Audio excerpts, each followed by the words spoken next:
Assalamualaikum warahmatullahi wabarakatuh. Saya Elita Nur Cahyani Ruswanto dari PBSI 2018B. Ingin mempresentasikan tentang formalisme Rusia. Formalisme Rusia adalah sebuah sekolah kritik sastra yang berada di Rusia, yang berdiri sejak tahun 1910 sampai 1930-an. Adapun sejumlah karya sarjana Rusia dan Soviet yang sangat berpengaruh seperti Viktor Shklovsky, Yuri Tinianov, Vladimir Prokop, Boris H. Heinbaum, Roman Jakobson, Boris Tomaszewski, Grigory Gukovsky yang merevolusikan kritik sastra antara 1914 dan 1930-an dengan menetapkan kekhususan dan otonomi bahasa dan sastra puitis. Menurut kaum futuris, Rusia seperti Mayakovsky dan Pasternak seterandanya menyesuaikan diri dengan zaman modern yang bergerak cepat dan bentuknya tidak mengenal ketenangan baik dalam tema, teknik atau mesin maupun dalam bentuk otonomi bahasa dan seni. Formalisme Rusia sendiri adalah aliran kritik sastra yang mementingkan isi dan ciri sosial sebuah karya sastra. Kaum formalisme menolak anggapan bahwa teks sastra adalah pencerminan individu ataupun kehidupan masyarakat. Menurut mereka, teks sastra adalah benda yang terbangun atas susunan kata-kata, dan mereka menggunakan konsep defamiliarisasi dan deotomitisasi untuk menentangkan karya sastra dengan kehidupan atau kenyataan sehari-hari. Berdasarkan teori formalisme Rusia, merupakan karya otonom yang harus diteliti dari karya itu sendiri, intrinsiknya, bukan dari sisi luarnya atau ekstrinsiknya. Hal ini karena teori tersebut lebih menekankan keindahan aspek. Adapun rumus dari formalisme Rusia, yang pertama ada defamiliarisasi dan deotomitisasi. Defamiliarisasi adalah teknik bercerita dengan gaya bahasa yang menonjol dan menyimpang dari biasanya, atau sering disebut dengan bahasa aneh yang belum sering kita dengar sebelumnya dalam karya sastra.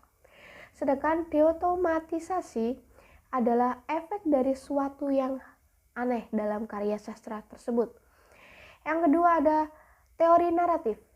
Kaum formalis Rusia memberikan perhatian khusus terhadap teori naratif untuk kepentingan analisis teks naratif. Mereka menekankan perbedaan antara cerita, alur, dan motif. Menurut mereka, yang sungguh-sungguh bersifat kesusastraan adalah alur, sedangkan cerita hanyalah bahan mentah yang masih membutuhkan pengelolaan pengarang. Yang ketiga ada analisis motif. Di dalam suatu karya sastra, motif merupakan unsur arti yang paling kecil di dalam cerita. Pengertian motif di sini memperoleh fungsi sintaksis. Motif sendiri terbagi menjadi dua, yakni motif terikat dan motif bebas. Motif terikat adalah motif yang sungguh-sungguh diperlukan oleh cerita, sedangkan motif bebas merupakan aspek yang tidak esensial ditinjau dari sudut pandang cerita.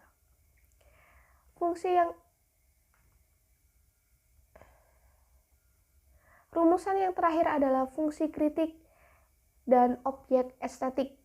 Menurut Jakobson, dalam setiap ungkapan bahasa terdapat sejumlah fungsi, misalnya fungsi referensial, emotif, dan konotatif, dan puitik, yang berkaitan dengan beberapa faktor seperti konteks, juru bicara, pengarang, penerima, pembaca, dan isi atau pesan bahasa itu sendiri. Dalam pemakaian bahasa sastra, fungsi puitis yang paling dominan. Dalam hal analisis, saya mengutip dari hasil analisis yang ditulis oleh Pandu Dian Samaran, Amrizal, dan Bustanuddin Lubis yang berjudul Analisis Struktural Novel O karya Kurniawan. Dalam analisis ini menggunakan analisis struktural. Pendekatan struktural pertama kali dikembangkan oleh kaum formalis pada tahun 1915 sampai 1930. Dalam analisis ini menganalisis unsur-unsur intrinsik dari novel O karya Eka Kurniawan. Adapun unsur intrinsik yang disinggung dalam analisis ini yakni tema, alur atau plot, penokohan, latar atau setting, sudut pandang atau point of view, dan amanat. Analisis ini dapat dikaitkan dengan gagasan dari formalisme Rusia, yakni pada teori naratif. Dengan meminta konsep struktur, kaum formalis Rusia memperkenalkan dikotomi baru antara struktur dengan bahan material. Untuk kepentingan analisis teks naratif, mereka menekankan perbedaan antara cerita, alur, dan motif.